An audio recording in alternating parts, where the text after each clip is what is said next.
Hola, ¿qué tal? Buenas tardes. Qué gusto saludarles. Volvemos a encontrarnos aquí en Sin Censura. En estos tiempos de contingencia hemos optado por recordar algunas de las conversaciones pasadas. En particular, les vamos a presentar una ocurrida el 20 de febrero del 2002, hace 18 años, con un personaje de la política, de aquellos tiempos de la política, de otros tiempos de la política. Manuel Garza González, mejor conocido como el Meme Garza, todo un personaje dentro del sistema político mexicano y particularmente de su partido, el Revolucionario Institucional. En aquella época, partido casi único, lo definiría Carlos Salinas en algún momento. En esta conversación, que es muy grata, porque don Manuel Garza González es todo un personaje, es un hombre agradable, simpático, que además tiene enormes vivencias, ya en esa época las tenía, de su tránsito por la actividad, por el manejo de los actores políticos, de las circunstancias. Aquí en Oaxaca fue en varias ocasiones delegado político del PRI, el delegado que era el que conducía los procesos electorales y los arreglos y todo lo que tiene que ver con el arte de la política. Con él tuvimos esta entrevista, aunque tengo y está plasmada en el libro que hemos editado ya, donde recogemos personajes con los que platicamos en diversas ocasiones. Es una serie de 3 tomos, que este es el primero, y aquí viene la entrevista, la conversación con don Manuel Garza, donde recogemos todos estos testimonios de 100 personajes. Aquí están los primeros 33 y ahí viene don Manuel Garza. En esta conversación recordamos, esto fue, vuelvo a repetir, fue en febrero del 2002. En esa conversación recordamos un hecho que a mí me tocó vivir en 1986, más o menos, en el entonces Partido Revolucionario Institucional. Una noche, mi amigo y entonces secretario de Capacitación Política, Arturo Núñez, me dice: vamos a saludar a don Manuel Garza a las barracas. Fue el año posterior a los terremotos del 85, y entonces nos fuimos a las barracas. ¿Y a qué? Le pregunté.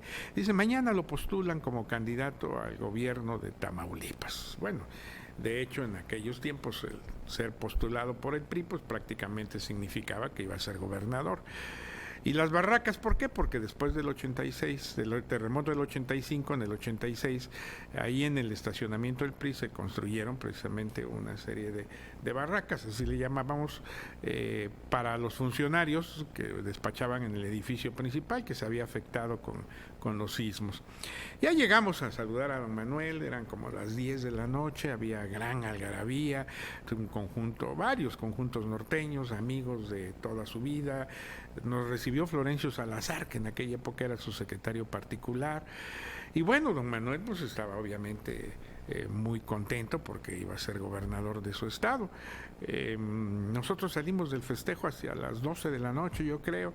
Todavía pasamos, como lo hacíamos con frecuencia, a comernos unos tacos al Gallito de Insurgentes. Eran tiempos en que no había ni celular, ni internet, ni redes sociales, ni mucho menos. Al día siguiente, ya cuando transitaba yo del trabajo para la oficina, prendí el radio. Había un noticiero que se dedicaba a dar notas de carácter nacional, y el que estaba conduciendo comentó que se enlazaba en esos momentos con su corresponsal en Ciudad Victoria, porque estaban a punto de tomarle protesta al candidato del PRI a la gubernatura de ese estado. Bueno, yo dije, bueno, pues ahí está don Manuel. Claro, la noche anterior nos había dicho que él volaría a Tamaulipas por la mañana, muy de mañana. ¿Y cuál no sería mi sorpresa? Que cuando el corresponsal, en la que estaba, el narra, nos encontramos en el estadio, está repleto, los sectores del PRI hacen sonar sus matracas, las vivas de los petroleros, el sector popular, el campesino también presente, y en esos momentos hace su entrada a este estadio el candidato del PRI al gobierno del estado de Tamaulipas, Américo Villarreal. Yo me quedé totalmente sorprendido. ¿Qué había pasado? Bueno, pues que había pasado como sucede en la política, nada es hasta que es, y en ese transcurso de esas horas de la madrugada hubo ahí una serie de manejos políticos. Después se supo de parte de quién, un personaje bastante tenebroso de la política que todavía está en activo ahora. Por cierto, dirige una entidad de la Cuarta Transformación, del gobierno de la Cuarta Transformación. Parece que tenía serias rivalidades con Manuel Garza, con el Meme, y lo bajó prácticamente de la candidatura. Eso sucedió en 1986. En esta conversación que vamos a ver, ahí platiqué con don Manuel de este hecho, lo recordé, y les va a gustar lo que el Meme Garza me respondió respecto a lo sucedido tantos años atrás. Vamos a verla.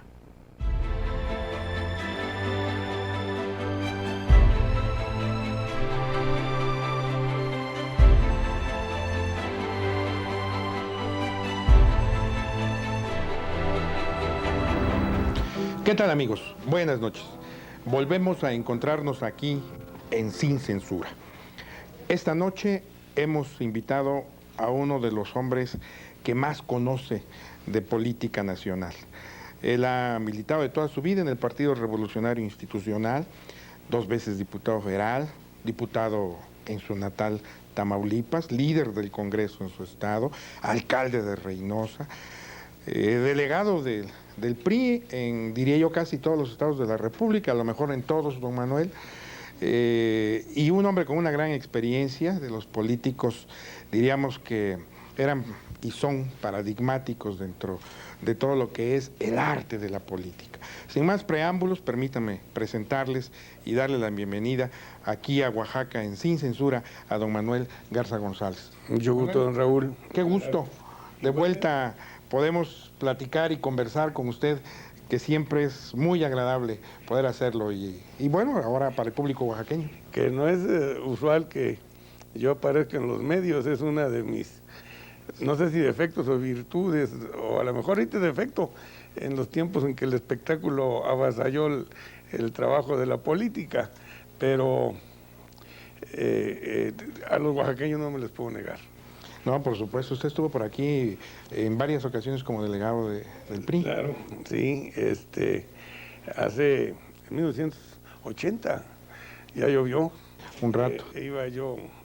Estaba Eladio entonces como presidente del partido, Jiménez Ruiz era el gobernador del estado.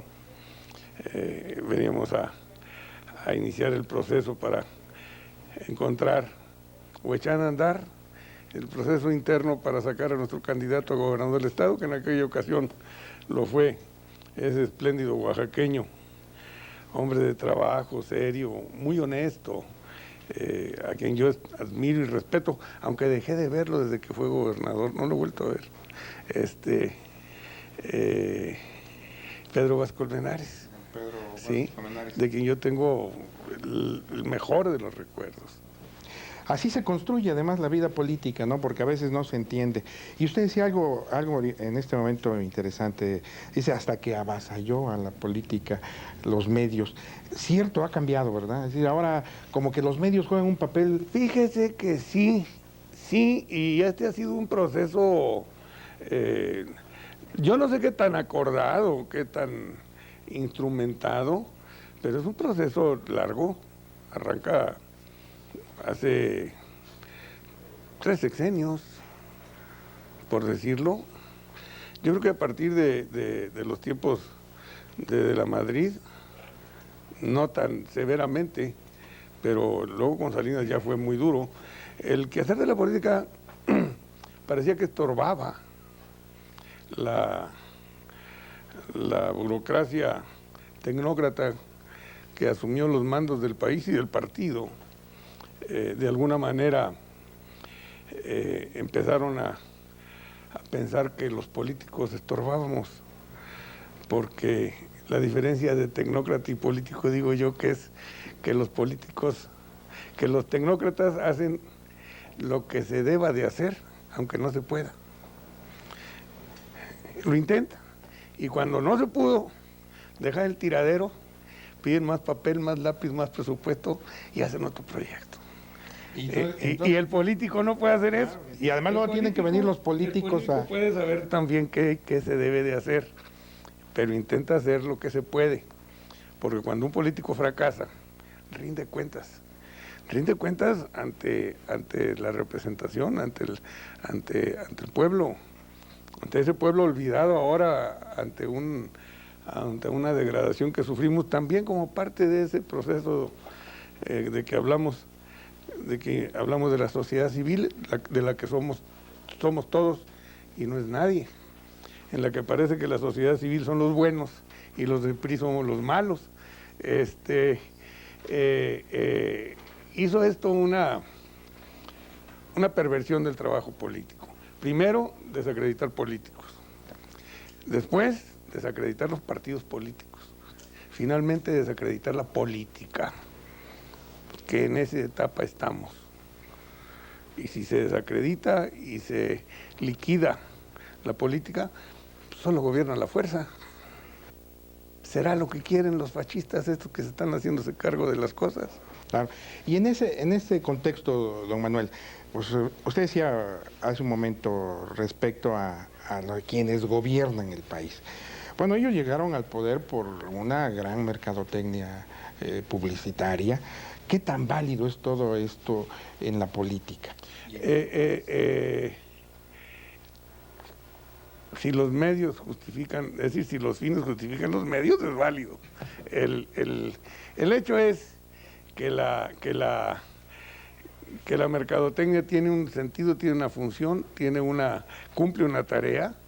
El que la sabe usar la puede aprovechar. Sin embargo, en un país en donde no tenemos reglas para esto, entonces sí queda desamparado el electorado, porque bueno, pues no olvidemos que no somos un país que lee medio libro al año. Sí. Entonces, la capacidad que tienen los ámbitos mediáticos para conducir conciencias y voluntades es inmenso. Manipularlas. Así es. Y yo no digo que esté fuera de la ley, lo que pasa es que no hay ley que lo regule. Y como es un tema tan delicado y tan sensible, hablar de normatividad a la expresión, a la publicidad, a todo esto que tiene que ver con la transmisión de información, pues ahí le hemos dejando. Nos está lastimando, sin duda, porque estamos jugando sin reglas. Recuerda que el viejo sistema político mexicano estaba llena de reglas no escritas, decíamos. ¿Sí? Y las fuimos rompiendo una por una. Y no importa, las reglas hay que cambiarlas. Las circunstancias son las que hay que reglamentar. Si la circunstancia cambia, había que cambiar la regla. Lo que no se vale es que nomás rompimos reglas y no las sustituimos por otra, hasta que nos quedamos prácticamente sin reglas. Y de ahí vienen todos estos conflictos que tenemos para transitar más en paz, más tranquilos, con mayor respeto a lo que es la conformación y lo que es el ámbito profundo de república y de nación autónoma independiente. Eso sí se lastima, y eso es lo que hay que cuidar con todo. Le decía, me regreso a los conceptos. Yo todavía el año pasado pensaba que nos estaban ya gobernando los medios, porque uno en la mañana se levanta y ve el periódico a ver cómo amaneció. ¿Cómo amaneció uno? No es cómo te toques, cómo te sientes, si toses o no toses, no, hasta que no veas cómo te dicen que amaneciste, entonces sabes cómo amaneciste. Los medios fueron trascendiendo porque ante la ineptitud del hombre de la política para ocupar el espacio que le tocaba. El repliegue obligado, repliegue sin duda propiciado desde el poder. Le repito, yo todavía el año pasado pensaba, ya nos gobiernan los medios. Los medios nos dicen qué es bueno, qué es malo, qué es justo, qué es injusto. Juzgan jueces. Hay jueces que no se atreven a dar su dictamen porque ya fue juzgado ese señor por en los medios, sí. el acusado que él tiene ahí y donde él tiene la probanza legal en la que debiese de justicia, se ve impedido porque, híjole, si lo suelto, este ya está sentenciado. De ese tamaño llega a hacerse la distorsión de la vida nacional cuando no hay una norma que permite encauzar esto de manera que se respete todo. Y yo no estoy de acuerdo con Corral tampoco. Hablo del Javier Corral. Es otra cosa. Sí. Yo hablo de otra cosa. Y yo tampoco creo en la autorreglamentación, que ese es el otro extremo absurdo, que te autorreglamentes. Pues no, tiene que haber un acuerdo, las reglas son en el acuerdo de todos. Es decir, una regla tiene que beneficiar parejo. Claro. Tiene que estar parejo. De manera que ahora lo que me dicen los aconteceres de estos tiempos es que yo estaba equivocado, no son los medios los que gobiernan, gobierna el poder económico. Que esa es otra faceta. Entonces el poder económico es el que está conduciendo las acciones. Y ha sometido a su arbitrio y a su conveniencia todo el esquema, toda la estructura. Se perdieron los compromisos sociales, se perdieron los compromisos políticos, se pierden prácticamente todos los valores que solo la política pudo preservar y conservar como garantes de la convivencia pacífica de los mexicanos y de todos los ciudadanos en todo el mundo. ¿Por qué? Porque el poder económico representa dinero y el dinero no tiene patria, ni nación, ni menos tiene compromiso social. El dinero solo se quiere reproducir, no importa de dónde chupe. Y a veces nos ha chupado muy fuerte a los mexicanos, ¿no? Y por supuesto que yo no soy ni socialista, ni comunista, ninguna de esas cosas. Pero tampoco soy de las otras. Y de eso vamos a hablar en un momento más, don Manuel. Vamos a hacer un pequeño corte para promocionar el canal y continuamos en esta conversación. Gracias, don Manuel.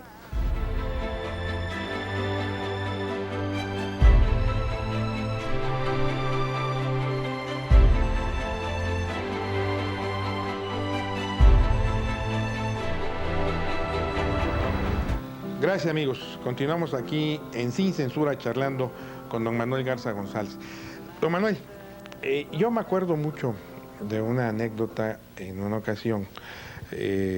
Estábamos en el ICAP y Arturo, nuestro amigo Arturo Núñez era secretario de Capacitación Política. Yo trabajaba con él. Salimos una noche, como a las 12 de la noche. Y me dice, oye, vamos al edificio de Insurgentes. Era después de los terremotos y se habían construido una especie de barracas ahí, donde usted despachaba, porque usted era secretario general adjunto de la Presidencia Nacional. Lo de la Asamblea y los procesos electorales del 85. Pero el motivo era otro.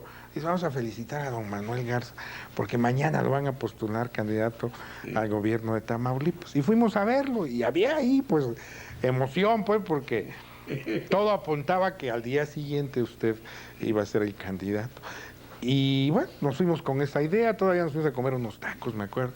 Y al día siguiente, cuando yo iba ya para la oficina de nuevo, que pongo el radio, me llevo la sorpresa de que habían postulado, entiendo que a Américo Villarreal. Bueno, eran otros tiempos, ¿no? ¿Cómo? Ya ve cómo son de rajones estos del PRI. No, mire, sigue siendo circunstancial. La postulación. Y ahorita, Ahora más. Ahorita y antes. Es decir, tú tenías que reunir circunstancias. Ese es el quehacer del político. Crear las circunstancias para que en el momento adecuado, del día adecuado, a la hora necesaria, estén puestas de manera que converjan y se produzca lo que quieres o lo que aspiras. Yo le quiero decir una cosa, yo he transitado toda mi vida toda mi vida en este quehacer y he desempeñado muy diversos tareas. Yo fui desde secretario de un seccional, presidente en 2 seccionales, secretario de organización de mi comité municipal, presidente del comité municipal en el estado, y ahí me vine. Yo he recorrido todo el escalafón, conozco, y por eso respeto tanto el trabajo de mis compañeros allá en la talacha, de los ranchos, de los pueblos, de la colonia, porque yo estuve allá, yo sé lo que hay que hacer, yo sé lo que hay que ordenar, yo sé lo que ellos pueden decidir, mejor que nosotros siempre. Y uno va creando las cosas porque uno se fija objetivos. ¿Por qué? Pues porque todos tenemos aspiraciones. Pobre de aquel que anda en la política, Claro. y diga que por nada. Pues no es cierto. No es cierto. Es el que no tenga aspiraciones personales de tener acceso a espacios de poder para ejercerlo. ¿Para qué lo quieren? Ese es otro departamento. Ahí es donde viene la diferencia de entre los que luchamos por causas y los que luchan por cosas. Los que luchamos por causas siempre estaremos en ventaja, porque el que lucha por la causa no le pone precio. Hasta el pellejo se puede quedar. Y el que lucha por cosas le está sacando la cuenta de costo-beneficio a lo que va a hacer. Sí, yo le decía a toda mi vida, siempre recibiendo ofrecimientos, convocados. Oye, don Manuel, ¿te gustaría esto? Oye, Meme, ¿te gustaría acá? Oye, yo creo que tú debes de estar aquí, yo creo que tú deberías de venir acá. Y he dicho más veces que no, que sí. A lo mejor yo hubiera sido diputado muchas veces más, a lo mejor yo hubiera sido senador en los tiempos de la campaña de López Portillo. Muñoz Ledo me condicionó, me dijo, condicionándome, qué se necesitaba para que yo fuera candidato a senador, y no acepté. Dije, pues si no la estoy ni pidiendo, ¿por qué quieren que además ponerme condiciones? Yo era delegado general entonces en el estado de Hidalgo, regional para Zacatecas y San Luis Potosí. Y yo pude decir que no muchas veces, porque yo no andaba en esto porque quería específicamente algo. Yo quería estar en el quehacer de la política, porque yo vivo para la política, yo no vivo de la política. Yo vivo para la política y quería hacer política y espacios y lugares. Llegó un momento en que se crearon circunstancias, parecía que yo podía ser la solución para ser candidato en mi tierra. Llegaron hasta a creerlo muchos gentes que estaban bien enterados, como nuestro cuate Arturo, y hasta ellos se equivocaron. No se dio, y entonces tiene uno que saber darle vuelta a la página. Así es. Otra cosa mariposa. Y no sumirse en la amargura, porque eso es lo peor que le puede suceder a uno en este negocio, o en el negocio de la política. Oportunidades. Lo mismo que un muchacho que se tira muy alto, que decimos que trae este güey, por cómo aspira a esto, si no tiene.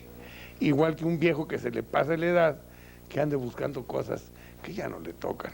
Entonces, hay que entender que para todo hay una temporalidad. Hay casos, Pepe Murat está en la plenitud, está en su mero momento para ser gobernador. Por eso a lo mejor le sobran bríos para hacer sus tareas, está sobrado. Si llegara a mi edad, a lo mejor ya no daba el ancho. Entonces, yo voy a cumplir 69 años este año, hay que entenderlo y hay que reconocer las limitaciones y no andar enamorándose nomás así. Sin duda, por eso es que se le respeta a usted, porque es uno de los sabios de ese negocio de la política. Vienen los cambios en los partidos, don Manuel.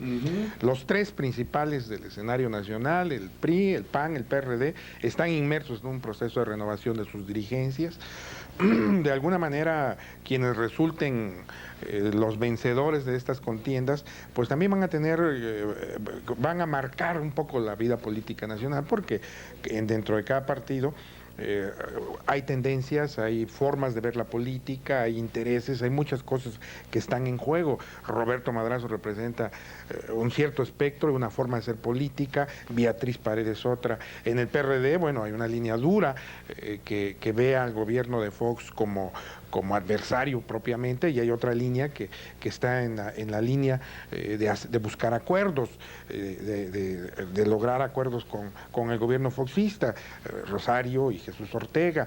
Y bueno, en el PAN también, de alguna manera, ahí está Bravo Mena, que ha tratado de impulsar una cierta independencia, entre comillas, mayor del PAN frente al presidente, aunque no me queda claro si de verdad no quiere también convertirse en un partido de Estado, porque a los panistas ya les está gustando, desde mi punto de vista, el ejercicio del poder, su agenda democrática. Yo no he visto que iniciativas, está por ahí guardada en un buen cajón porque ya la están disfrutando, ¿no? Y bueno, Medina, pues yo sé que hace muy buenas peregrinaciones al Cerro del Cubilete, pero en fin, los tres partidos están en ese proceso. Yo quisiera conocer su opinión respecto a estos tres procesos de cambio. Mire, yo creo que nadie tiene la experiencia de cambio más añeja y más maciza que la de nosotros. El PRI es un partido que cambia constantemente. Desde su fundación fue sufriendo transformación tras transformación para irse adecuando a la nueva condición y la nueva circunstancia de la lucha política del país, de las nuevas convergencias de esas corrientes que surgían, de los liderazgos que se iban manifestando regionalmente o nacionalmente. El partido siempre se transformó, por eso prevaleció. Cuando se estacionó, caminamos. El día que nos estacionamos y que nos negamos a seguir haciendo nuestra transformación, en ese momento nos liquidamos. El más de lo mismo no formaba parte de nuestro juego. Nosotros teníamos una enorme capacidad de transición y de alternancia a partir de la enorme gama de representación política que teníamos al interior del partido. Nuestro famoso péndulo que subía de las izquierdas a las derechas, porque en esa gama que somos nosotros ha habido de todo, y transitábamos de presidentes proclives a los ámbitos de progresistas, algunos de ellos hasta exacerbados, y hasta los francamente reaccionarios. Entonces, ese tránsito permitía las alternancias políticas que se daban en el gobierno. Es adentro del PRI que trascendía cuando nos hacíamos gobierno. Lo que pasa es que cuando el péndulo se queda de un solo lado, y son de estos, y de estos, y de estos, y los otros no encontraron camino, vino el primer desprendimiento en los tiempos de don Miguel de la Madrid, cuando se nos va Cuauhtémoc, Muñoz Ledo, González Guevara, que sintieron que estaban cerrados los espacios para una corriente que no era afín con la que estaba gobernando. Y se vino el primer desprendimiento. Esas son las experiencias que tenemos nosotros. A nosotros se nos han dado los desprendimientos a partir de que en los ámbitos de poder se decide que el único que puede es el que está pudiendo, y se desprende del verdadero poder, que es el popular. Y entonces vienen esos desprendimientos y vienen las divisiones. De eso no sabe el PAN. El PAN ha aprendido a subirse el sueldo en el gobierno.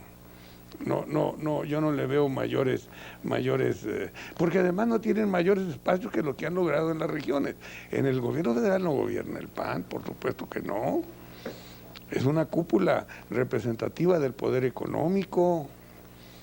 Da tristeza, me da casi la pena que seguramente les dábamos nosotros cuando recibíamos las órdenes de la tecnocracia enseñorada del poder para que nos dobláramos y actuáramos en contra de nuestro principio y en contra de nuestra plataforma electoral para atender ordenamientos extraterritoriales del Fondo Monetario Internacional, etcétera. Y del Banco Mundial. Así están ahorita los pobres panistas. Sin embargo, bueno, pues ellos campean por las regiones, en las provincias, en los estados, en los municipios, y obtienen algunos triunfos que se les han ido enflacando. Este transcurso del 2 de julio para acá van en picada. Felipe Solís me decía el otro ddía que han bajado casi 12 puntos porcentuales. Así es. En cuanto a votación. Así es.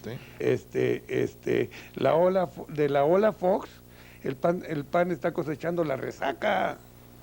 Por eso les ha ido como les ha ido, por eso les va a seguir yendo como les va a seguir yendo. ¿Y el PRD, don Manuel? El PRD tiene una vocación a no entenderse, precisamente por su diversidad de origen. Acuérdense que hubo un tiempo en que al PRD lo dirigían puros expriistas. El presidente del partido era expriista. El candidato del partido era un expriista. El líder de la Cámara de Senadores y Diputados eran expriistas.